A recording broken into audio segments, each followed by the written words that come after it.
மீனராசிக்காரர்களை பொறுத்த வரைக்குமே இந்த வருடம் மீனராசிக்காரர்களுக்கான ஒரு கேம் பிளே வருடம்னே சொல்லணும். அந்த கன்னிசாமி ஐயப்பனுக்கு பூஜை பண்ணுவாங்க, படிக்கட்டு வச்சு பூஜை பண்ணுவாங்க. அந்த படிக்கட்டு வச்சு அலங்கார ஐயப்பனை அந்த பீடத்தை இவங்க ரெடி பண்ணி கொடுக்குற ஃபினான்ஸ் இவங்க ஏற்றுக்கிட்டாங்கன்னு வச்சுக்கோங்களேன், அது அவ்வளோ பெரிய புண்ணியம். இவங்க உடம்புல எந்நேரமும் ஒரு ருத்ராட்சம் அணிஞ்சிக்கிட்டே இருக்கணும். என்ன முகம் 5 முகம் போடுறது கம்ஃபர்டபுள். அவங்க ஆச்சாரத்துக்கு ஏற்ற மாதிரி 4 முகம் 3 முகம் அதெல்லாம் உங்கள் சாமர்த்தியம். ஆனால் 5 முகம் எப்பவும் போட்டிருக்கணும். இந்த 2 கோயில் மட்டும் போங்க, உங்களுக்கு கண்டிப்பாக பணம் வரும். காரணம் என்னன்னா, குரு சனி ராகு இவங்க 3 பேர் காம்பினேஷன் தான் பணம் வரப்போகுது. ரெட்ரோ ஆன்மீகம் நேயர்களுக்கு வணக்கம். நான் கலைப்ரியா பழனி. இன்னைக்கு நிறைய விஷயங்களை நம்ம யார்கிட்ட கேட்டு தெரிஞ்சுக்க போறோம் அப்படின்னா, மகரிஷி பிரம்மஸ்ரீ ராம்ஜி பரமஹம்சர் கிட்ட தான் கேட்டுக்க போறோம். வணக்கம் சார். வணக்கம். வணக்கம். எப்படி இருக்கீங்க? நல்லா இருக்கு. சந்தோஷம் சார். 2026ல எல்லா ராசிக்காரர்களும் செல்வ செழிப்பா இருக்கணும் அப்படின்னா எந்த கடவுள்களை வழங்கலாம், இல்ல என்ன பண்ணா ரொம்ப சிறப்பா செல்வ செழிப்பா இருக்கலாம் அப்படின்றத சொல்லுங்க சார். ஒவ்வொரு ராசிக்கும் ஒரு விதமான கோயில்கள், ஒரு விதமான பரிகாரங்கள் இருக்கு. நம்ம சொல்றதை மட்டும் ஃபாலோ பண்ணுங்க. எளிய பரிகாரங்கள் தான், ரொம்ப ஈஸியா பண்ணக்கூடியது தான். ராசி ரீதியாக நாம் பார்த்து விடலாம். கண்டிப்பா சார். ஒவ்வொரு ராசிக்கும் என்னென்ன பண்ணலாம்னு பார்க்கலாம் சார். கடைசியா மீனராசிக்காரர்கள் 2026ல ரொம்ப செல்வ செழிப்பா இருக்கணும் அப்படின்னா என்ன பண்ணலாம், அதே மாதிரி எந்தெந்த கடவுள்களை வழிபடலாம்னு சொல்லுங்க சார். மீனராசிக்காரர்களை பொறுத்த வரைக்குமே இந்த வருடம் மீனராசிக்காரர்களுக்கான ஒரு கேம் பிளே வருடம்னே சொல்லணும். காரணம் என்ன அப்படின்னா, சனி கொடுத்தால் எவர் தடுப்பார். சனி ராசிலே உட்கார்ந்துருக்கார். இந்த என்ன சார் ஜென்ம சனியை போய் இவ்வளோ சூப்பராக சொல்லிட்டு இருக்க ஒரே ஆள் இந்த உலகத்தில் நீங்களா தான் இருப்பீங்க. உண்மையிலே நான் தான் சனியை எல்லார்ட்டையும் கொண்டு போய் ரீச் பண்ணிட்டு இருக்கேன். நண்பர்களே, உண்மையிலே நான் என்ன சொல்கிறேன்னா, குரு மாதிரி ஆளுங்களை நம்புறதுக்கு சனியை நம்பிட்டு போயிடலாம். காரணம் என்ன அப்படின்னா, குரு கொடுப்பார் கொடுக்கல அது வேறு விஷயங்க. ஆனால் சனி கண்டிப்பாக கொடுப்பார். காரணம் என்ன அப்படின்னா, சனிக்கு உழைப்பு நேர்மையை மட்டும்தான் தெரியும், வேறு எதுவும் தெரியாது. இந்த படம் ஓட்டுற வேலையே சனிகிட்ட கிடையாது.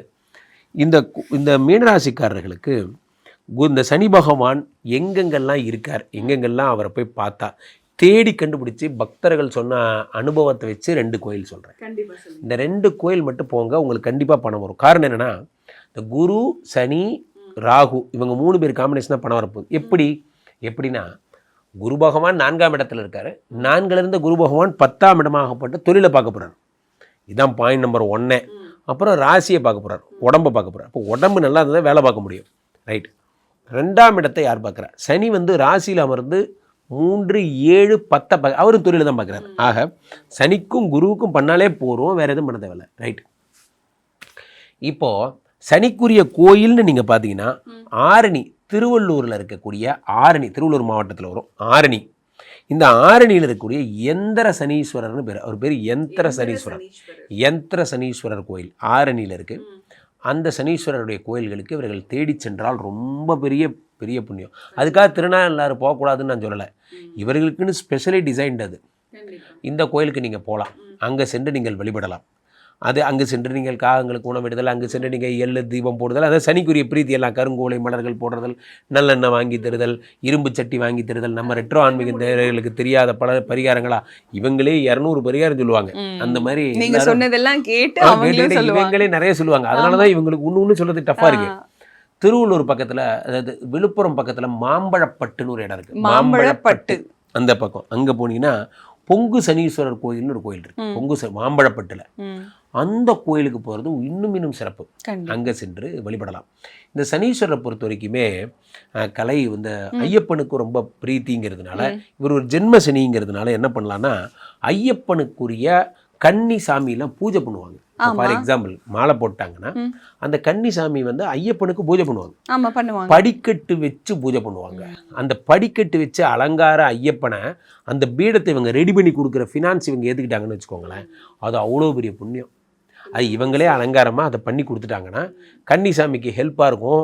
அந்த அதே மாதிரி இவங்க வீட்டில் கூட சரி, இவர்கள் அடுக்கு வைத்த அந்த படிக்கட்டு வச்ச ஐயப்பனை டெய்லி பார்க்கணும், வணங்கணும்.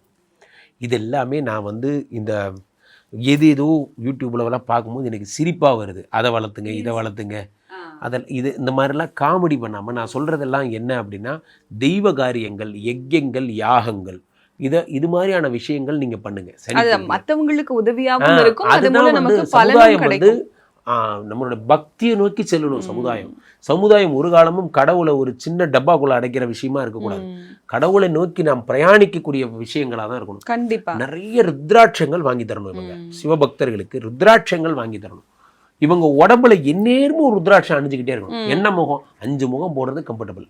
அவங்க ஆச்சாரத்துக்கு ஏற்ற மாதிரி 4 முகம் 3 முகம் அதெல்லாம் உங்க சாமர்த்தியம். ஆனா 5 முகம் எப்பவும் போட்டுருக்கணும். அது ரொம்ப சிறப்பு. போட்டுக்கிறது ரொம்ப சிறப்பு. ருத்ராட்சையா இருக்க சித்தர்களுக்கு வாங்கி தரது இன்னும் சிறப்பு.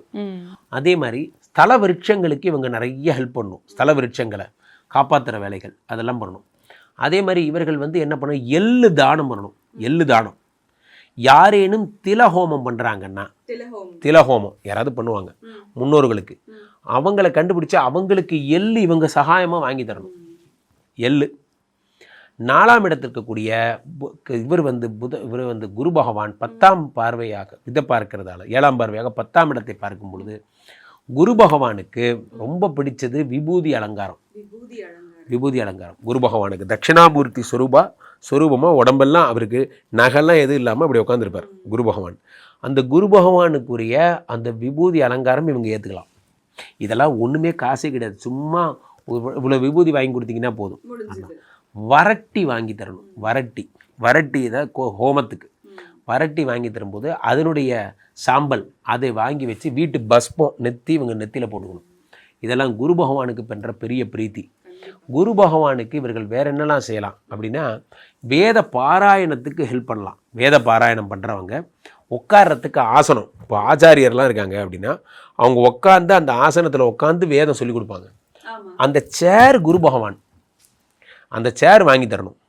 இதெல்லாம் பண்ணுங்க. குரு பகவானுடைய கோயில் அப்படின்னா இவங்களுக்கு கண்கண்ட கோயில் ஆலங்குடி, வேற இடமே கிடையாது. கண்கண்ட கோயில் ஆலங்குடி. இவர்கள் 5ஆம் இடத்து சந்திரனுடைய வீட்டில் தான் இருக்கிறதுனால கம்பல்சரி திங்களூர் போயிடணும் அல்லது சோமமங்கலம் போயிடணும்.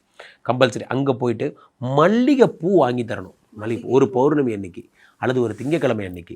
தேய்பிரையில் போகாதீங்க, வளர்பிரையில் போங்க. அங்கே போயிட்டு அங்கே இருக்கிற ஈஸ்வரனை பார்த்து, சோமமங்கலம் போய் ஈஸ்வரனை பார்த்து அங்கே சந்திரனுக்கு அந்த மல்லிகை மலர்களால் அர்ச்சனை. பெரும்பாலும் இவர்கள் மல்லிகை மலர்களால் தானம் பண்ணுறது.